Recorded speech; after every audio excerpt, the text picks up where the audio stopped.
बढ़ते आगे रुख इस वक्त की एक और महत्वपूर्ण जानकारी की ओर करेंगे। हरियाणा सैनी सरकार के आज 1 साल पूरे हो रहे हैं। आपको बता दें कि जश्न का इस दौरान माहौल वहां पर देखने को मिल रहा है। प्रदेश भर में कार्यक्रम आयोजित किए जा रहे हैं अलग अलग जगहों पर, और हर जिले में जन विश्वास जन विकास समारोह का आयोजन हो रहा है। पंचकुला में सीएम इस दौरान मुख्य कार्यक्रम की अगुवाई करेंगे।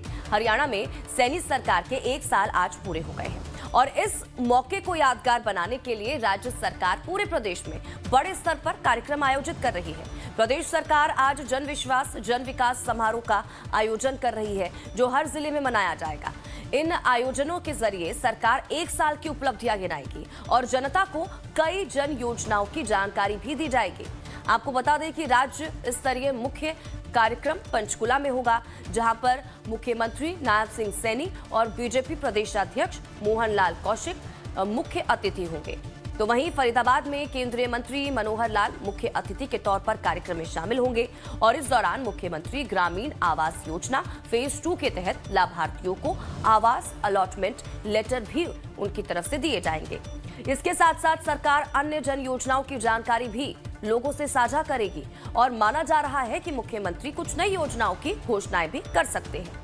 हर जिले में मंत्रियों की मौजूदगी रहेगी, और 1 साल में सरकार ने जो काम किए हैं उनका लेखा जोखा जनता के सामने रखा जाएगा। तो देखिए, सैनी सरकार का 1 साल आज पूरा हो चुका है। इस बीच क्या कुछ 10 बड़ी बातें रही हैं, अब आपको ये भी बताते हैं। तो देखिए, सैनी सरकार के कार्यकाल का 1 साल आज पूरा हो चुका है। हर जिले में इस दौरान सरकारी आयोजन और जनसभाएं होंगी। सरकार अपनी उपलब्धियों का ब्यौरा जो है वो जनता के सामने रखेगी। पंचकुला में राज्य स्तरीय मुख्य कार्यक्रम होने जा रहा है। फरीदाबाद में केंद्रीय मंत्री मनोहर लाल शिरकत करेंगे। ग्रामीण आवास योजना के तहत फेज 2 में अलॉटमेंट लेटर वितरित किए जाएंगे। हर जिले में जनता से संवाद मंत्रियों की तरफ से किया जाएगा, और सरकार बताएगी कि 1 साल की बड़ी उपलब्धियां क्या रही हैं और क्या कामकाज वहां पर कराया गया है। जन योजनाओं के प्रचार प्रसार के लिए भी आयोजन होगा। जनहित में नई स्कीम्स और सुविधाओं की उम्मीद भी यहां पर जताई जा रही है। तो अब सैनी सरकार की बड़ी उपलब्धियां क्या कुछ रही हैं, अब आपको ये भी बताते हैं। तो अनुसूचित जाति में कोटे में कोटा, सरकार ने एससी वर्ग में नौकरियों के लिए कोटे के भीतर कोटे का प्रावधान किया है। लंबे समय से चली आ रही मांग को सत्ता में आते ही पूरा किया गया। इसके अलावा देखिए, लाडो लक्ष्मी योजना की शुरुआत सरकार की तरफ से की गई। लड़कियों के लिए सीधी आर्थिक मदद यहां पर दी गई सरकार की तरफ से। 1 नवंबर से लाभार्थी महिलाओं को हर महीने 2100 रुपए यहां पर दिए जाते हैं, और सशक्तिकरण और पोषण की दिशा में ये एक बड़ा और महत्वपूर्ण कदम बताया जा रहा है। अब अगली योजना, सरकारी अस्पतालों में मुफ्त डायलिसिस सेवा की शुरुआत यहां पर सरकार की तरफ से की गई।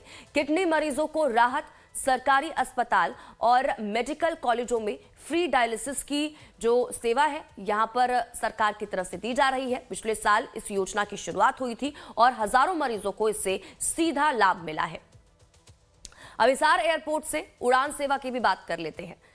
देखिए, हिसार से 4 शहरों के लिए सीधी उड़ान यहां पर शुरू की गई। अयोध्या, चंडीगढ़, दिल्ली और जयपुर के लिए ये उड़ानें शुरू हुई।